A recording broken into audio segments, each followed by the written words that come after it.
is Amy Chesney. I'm the Regional Director for Vulnerable Populations at Providence Care. Yeah, I like to define it really broadly because I find it's more accessible to more people when you define it broadly. But basically, it's anything that someone would do to kind of mitigate a risky situation. So in the context of, it's usually used in the context of substance use. So, hello, my name is Victoria Smythe, and I'm faculty in the Arthur Labatt Family School of Nursing at Western University. And my role as a researcher takes me into the housing and homelessness domain. Harm reduction for me is that introduction of a kind of equitable approach to creating the benefits, if you will, of mitigating the harms associated with substance use. And I use substance use. I mean, substance use is the most common area in which harm reduction is used. It's used in other areas too, but predominantly in the substance use area, and that would be more my area of engagement. So I would say, it is a movement to mitigate the harms associated with substance use, and to do that, and to also to bring equitable access to people to resources that they need. So, my name is Ryan Rolfs. I have been working in the field of homelessness, substance use, and mental health for the last 6 years, but I have been involved in that world my entire life, really. I've experienced homelessness, substance dependency, mental health. So I refer to myself as a harm reduction advocate. This is more than work for me. This is a passion. This is something I live all areas of my life constantly. So harm reduction to me is where true client-centered service kind of thrives. So harm reduction is, I know when a lot of people think of harm reduction, they think of substance use and reducing harm in that aspect, but harm reduction is all around us. Seatbelts, bicycle helmets. I'm Abe Boutzer, and I'm associate professor in the School of Nursing at Western University. And as a nurse, my background is working in community health, and much of that work was with people experiencing homelessness. So to define harm reduction, I'm going to break the rules of definitions, and I'm going to use the terms in the definition because I think definition-wise, it's simply to reduce harms related to substance use. To go beyond definition to think about how you actually enact harm reduction, there are some particular principles also tied to that concept. And so it's, well, how do we reduce harms related to substance use in a way that is dignified, respectful? And that means that we follow the individual's own desires and wishes around their substance use. And so that includes another sort of sub-principle, which is there's no requirement that people stop using substances. And this is an important sort of pragmatic aspect of harm reduction for those who've worked around addictions, that we know the process of recovery is not linear, and that there's lots of opportunities to reduce harms of substances without, for example, complete abstinence from those substances. In my experience, it's often, I think everyone who uses the services at CTS have had a traumatic incident that's happened in their life. So something like an adverse childhood event that's happened early on in childhood that's caused them distress and maladaptive coping. And then it just kind of snowballs from there. So, we see people who maybe had a diagnosis of ADHD and never received the help they needed. And then at 14, they went and they tried a substance And for the first time in their life, they didn't feel anxiety, they didn't feel shame, they didn't feel stress. They just kind of felt calm and normal, and it just snowballed from there. We also see a huge number of construction workers, so people who were prescribed pain medication by a physician and then get addicted, and then again snowballs from there. And for the most part, it's lovely people. They're good humans, and they deserve compassion and care like anybody else. My name is Terry Landry, and my title is I'm the Vice President for Community Programs and Long-Term Care at Providence Care. My background in mental health goes back probably 20-some years now. I began my career at St. Michael's Hospital in Toronto. People who are homeless and using substances, they're not in a good spot. It's not like they're using substances to feel like they're in ecstasy. Like they are suffering. Every moment of every day is misery, and it's just survival. And people do want to stop. They can't. It's an addiction. It's medically, physically, biologically happening in your brain. And when you stop using that substance, well, you can die, depending on the substance, and the misery just increases. You're already living this life. So people do want help. They do want help to stop. And of course, when you lose everything in your life, you lose all your family, your friends, you're living a life of trying to just survive. Of course, you don't want that. That's not a life of your choosing. You hear people say, that's your choice. You want to use that. It's not a choice at that point. You know? I'm so tired of people saying, oh, it's a choice, they choose. I didn't choose to use substances when I was younger. I did pick it up and put it in my body, but there was something that was driving me to that. It was a lack of coping skills, a lack of connection with community, and a million other things. So people don't choose to do this, and they're not choosing to put these toxic chemicals in their body. They're trying to find a way to cope with life and make the best out of a really shitty situation that they're in.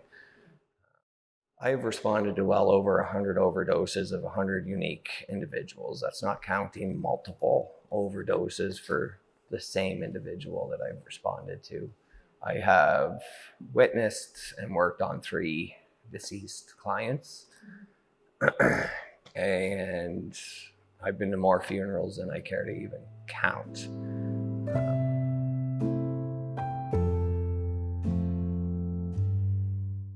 So one of the concerns we hear most often about harm reduction is the perception that that is simply enabling people's substance use, that might be actually making addictions worse, that might be increasing harm on the community while you're maybe reducing harm on the individual.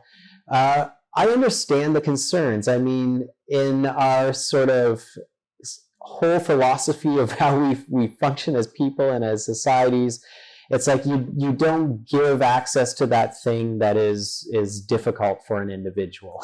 And so if someone has a problem with gambling, you don't give them scratch cards. Like it's just, and so if someone has a problem with using substances, you don't make accessible the access to those substances. I think the biggest one is that, and I see this with other healthcare providers as well, is that it condones substance use. So it is this bleeding heart approach to treatment where you can do anything. There are no rules. There are no boundaries. It's a lawless society. It's a lawless way to provide care. And that's just not the case. In my opinion, I think substance use treatment is a continuum. And harm reduction is a continuum. So at the one end, you've got our program like Catalyst, which is an abstinence-based program, or like your traditional AA programs where to participate, you have to be abstinent from substances. And at the completely far other end of it is sort of letting people, not people are going to do what they want to do, but having people do whatever they want without rules, and just continuing to provide supports to keep them comfortable in whatever lifestyle they choose. And I really think there is a space for all of it. I think the values and philosophy of acceptance needs to be something that happens wherever you fall on that continuum. No one wants to go get care somewhere where they feel like it's their fault. Can you imagine going to the cancer center and having people go through your whole history of all the risky health behaviors you ever did and saying it's your fault why you have breast cancer, it's your fault that you have lung cancer? No one would go back there because they would just feel so much shame and self-stigma.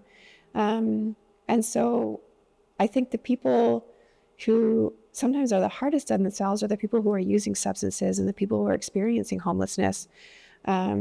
They feel that. They do not need to hear that from their politician and from their mayor. They need to hear acceptance and we're here for you. And that doesn't mean that you can set fires in the middle of the street. It's not anarchy.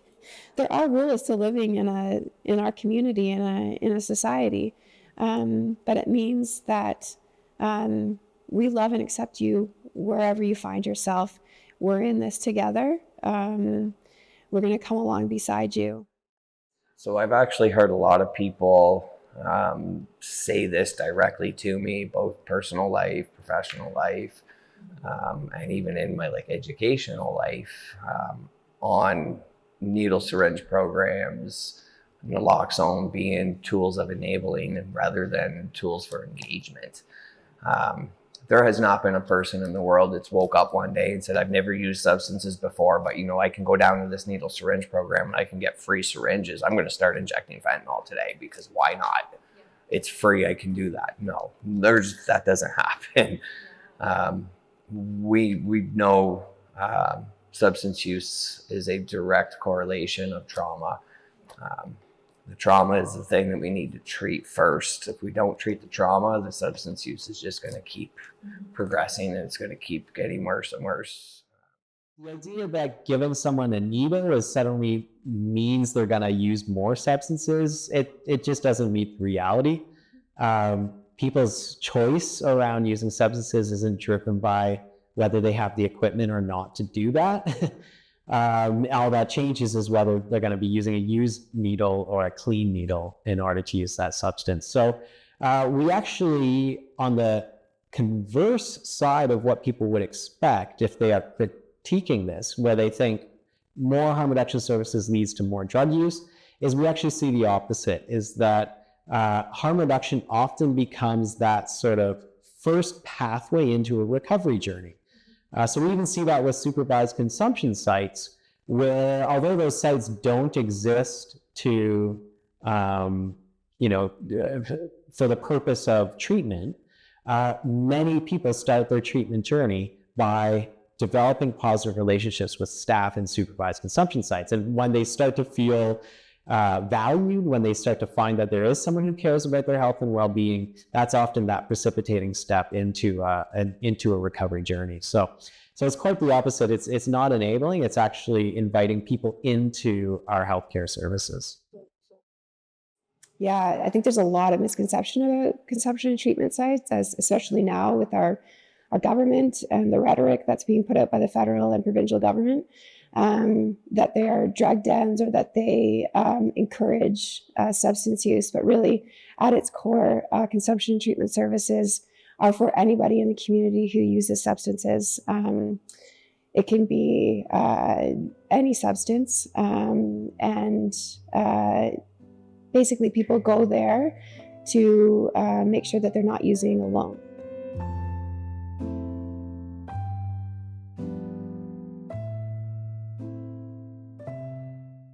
name's Justine McIsaac, and I run Kingston's only safe consumption site. I'm also one of the co-founders of the Integrated Care Hub.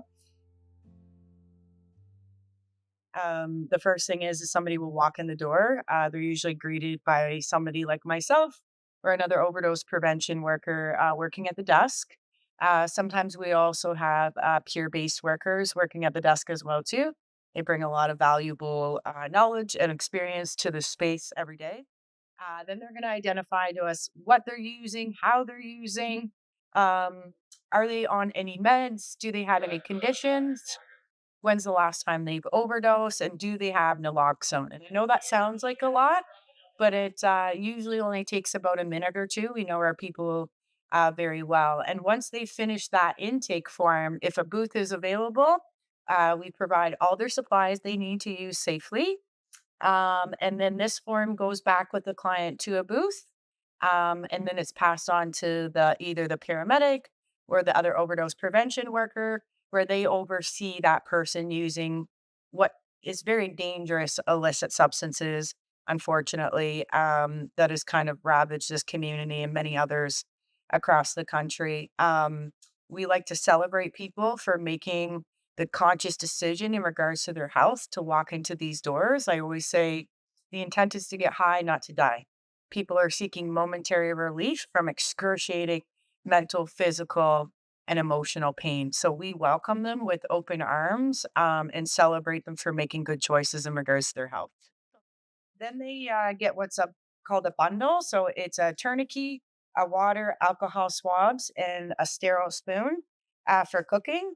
And they take that back to the booth with them. If somebody comes in and says, no, I have my own supplies, we encourage them to take our supplies anyway to ensure that they have every supply to keep them as safe as possible in regards to their use. So when we come back here with our intake form, generally there's a few staff sitting here.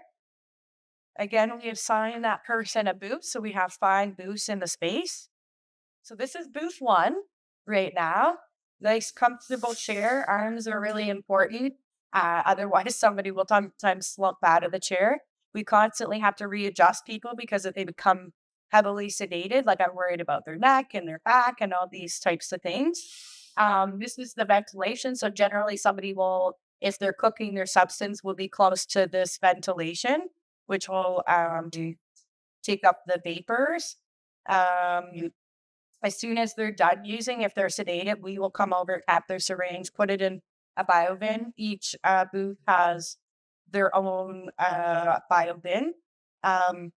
If they are sedated, we'll clean up their supplies, do that, and then we'll actually physically move them to post-consumption where they're in a more comfortable space. If they overdose, what we will quickly do is generally we'll do a chair tilt. We have a mat that we lay out on the floor to bring that person down. Because we can respond quite quickly, generally we won't have to use naloxone because we can do airway management with oxygen and stuff. And the reality is, we're not looking to make somebody sick. We're not looking to make our job harder when somebody comes to you. We just look at naloxone as a tool that we use when it's needed. Right. And once that person consumes, we document their consumption time, which is obviously very important, especially if there's an adverse event like an overdose. The time is really important in regards to when they consume and when their symptoms change.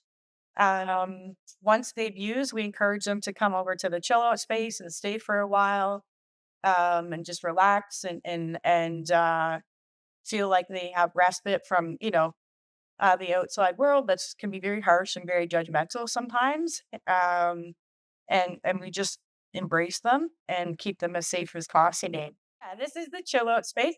It's very busy in here some days. So sometimes you might see some wheelchairs as well too. And the reason we'll have those wheelchairs is we'll have somebody lean back, ensuring that their airways open appropriately. Maybe they're post overdose. And we just need to monitor them closely for a while. Unfortunately, this space can get very busy because of the toxic drug supply and there being things like tranquilizers in it. People are sedated for like long, long periods of time and not safe to be out in community without somebody watching them and supporting them. So yes, this space can get very busy sometimes, and you really have to try to manipulate the space and move people around to utilize our other supports upstairs. When someone's medically clear, maybe we can move them upstairs into a comfortable chair where they can be watched by other staff as well too. So we do provide some great primary care services here as well too. So we have nurse practitioners, a physician every Thursday. We do testing clinics, treatment clinics, opiate substitution therapy, Hep C treatment. So yes, we have a lot of people that like struggle accessing mainstream healthcare or don't have access to an addiction specialist or a family physician, and we service them. And what we have to remember is this population actually needs primary health care substantially more than the average person does, right? And so we try to make it as easy as possible for people to be seen here. We almost do it like a drop-in style too, right? If we have people that we're very concerned about and aren't willing to go to emerge, we kind of will come up with a care plan, book them with the physician, look at those types of things. This is our nurse's office over here. Uh, we created this space so that people would have privacy. So we have a chair, cabinet, the computer, everything that they need. And we do a lot of different types of care out of here. So, like for example, this week we had a Hep C HIV testing clinic. I think we saw 16, 17 people in a 2-hour period. And yeah, they just came into the space, had a chat with the nurse, did their tests, and went about their day, right? And that's such a good thing. And we continue to, follow up with people and provide as much care that they need. There's periods of time that we could go an entire week without responding to an overdose. And then boom, one day we're responding to 15, right? Because the drug supply has changed and has become more toxic. Based off of our numbers, we average about 2 responses a day. But again, that looks different. So for example, last week I responded to 8 overdoses throughout the week. 3 days into this week, I've already responded to 12, so it changes all the time based off of drug supply. Even if they're not using drugs, there's a variety of other things that we provide that generally this population needs, and we're happy to support them.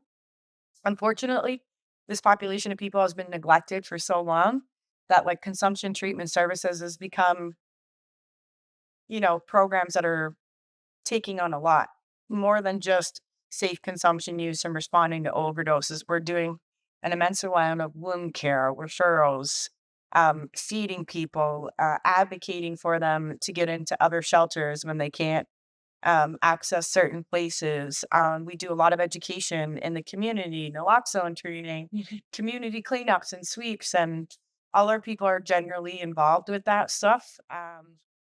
Each of these programs has like a massive savings cost to our emergency departments in their existence and in their lifetime. So, for example, on the low end, it's going to cost around $1,600 at the hospital, and for us, it's going to cost $85 total to respond to the overdose, provide the aftercare, make the referrals, show that person love, ensure that they have a safe space to stay overnight.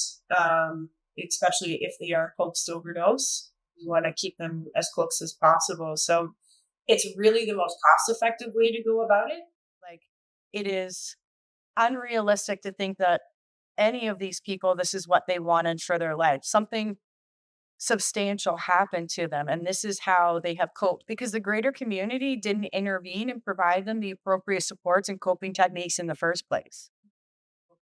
As much as these concepts of the heart hubs are great, we need both. We need consumption services and we need places where people are working on recovery. It's very challenging for people that are trying to either reduce their substance use or look at like abstinence for their life or things like that when they're constantly in settings where substance use is just the coping technique and it's how people are maintaining and surviving kind of the life that they're in right now. And it makes it really challenging for somebody to obtain those things. But you also can't obtain abstinence or reduce substance use or recovery if you're dead, right? And so one of the best experiences I've had in running this program is having staffs that I've responded to on overdoses in this space that are now in recovery and providing the same care to other people. And they wouldn't be here if this site didn't exist.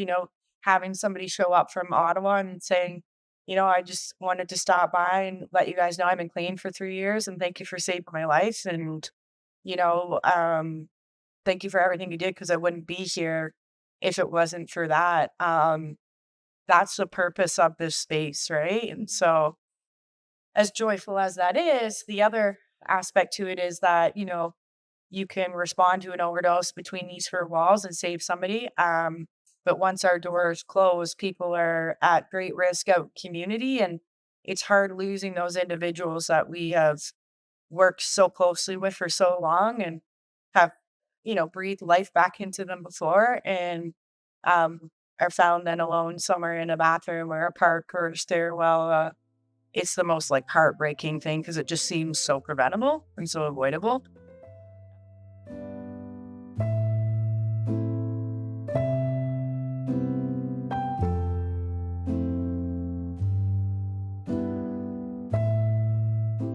So when policies also are grounded by things like the sort of societal norms of substance use as a moral issue, Yes.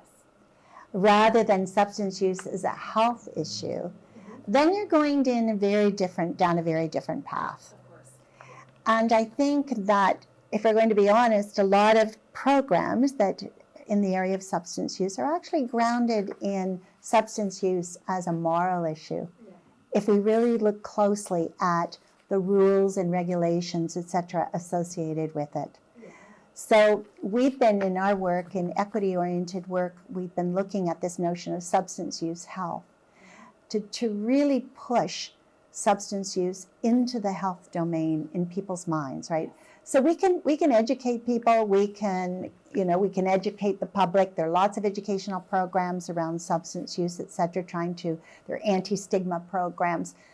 I think that you need to engage, though, with language that actually shifts our mentality around substance use quite profoundly, because that's quite a profound shift. Yeah, absolutely. And until we do that, I don't think there'll really be transformational change. Yeah. So as a nurse, as someone who's worked a lot focused on mental health and substance use disorders, I do think harm reduction is overall a very important approach. I think the principles are very meaningful, and I think the principles align with the principles and values of all health professions. However, there is very real challenge in taking up this model, which is that it's not as easy to work with people during their substance use as it is if you sort of exclude people for substance use and only begin the work from once people are already into recovery or already into abstinence. And so, the idea of like, we're banning you from shelter tonight because you showed up at the door and you're inebriated, simplifies in some ways the work of staff than saying, okay, you're showing up inebriated, and how are we going to meet you there, and how are we going to create a space within our organization for you to be in that situation that is still going to try to reduce the impact on you, on staff, and on other residents. So it complicates the work. I think that's very real. I think it's important that we acknowledge that when we invite people to use harm reduction within their services. And the same goes for housing, right? So if you're providing supportive housing, if you're providing affordable housing or social housing, if everyone in your space is sort of well into the recovery journey, then it's easier than managing some of the things that come with substance use. So I think there needs to be acknowledgement that taking on harm reduction usually means more staff. So you're going to have to, if you're going to have higher support need individuals in the space, you're going to have higher supports to make that work. Yeah, I know what we get. Somebody with a mental health diagnosis and a substance use disorder or substance use habit, you hear all the different things, all the different reasons why they can't be served. Well, you have to stop the substance before you can get the treatment for the psychosis. No, your psychosis has to be stable before you come. This is not going to happen. But he would really like to stop using, and he might falter with his language once in a while, but there just seems to be a lot of barriers to getting people into the treatment. And to this day, if a family comes to me today and says, I'd like to get my son treatment, my options, like my tool belt, is pretty limited. We don't have the resources, just because the resources aren't put in, the finances don't get put into treating substance use or mental illness. If somebody says to me, I want to stop using right now, so I've gone, I can't even count the number of times I've gone to detox with clients, help drive, walk, cab, middle of the night, middle of the day. And the outcomes, I just don't like the system. Somebody goes in there, there's a weird bureaucratic system. Somebody has to, in some cases, I get weird feedback like, oh, you have to be sober for 3 days before you come in here. Oh, he can't be sober for 3 days. This is why we're here. If we could stop for 3 days, we'd be having a tea party right now.